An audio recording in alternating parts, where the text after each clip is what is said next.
Psalm 56, verse 3 says in the King James translation, "What time I am afraid, I will trust in thee."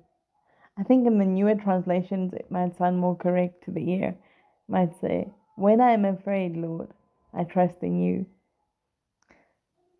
That is the one thing that we can hold on to when we are afraid, to trust in God. God knows the beginning from the end. He is the Alpha and the Omega, and we need to trust Him and say, "Father, thy will be done." That is the ultimate declaration of trust. Father, thy will be done. When we are afraid, may we trust in God. Jesus, thank you for everything. We love you and we trust you.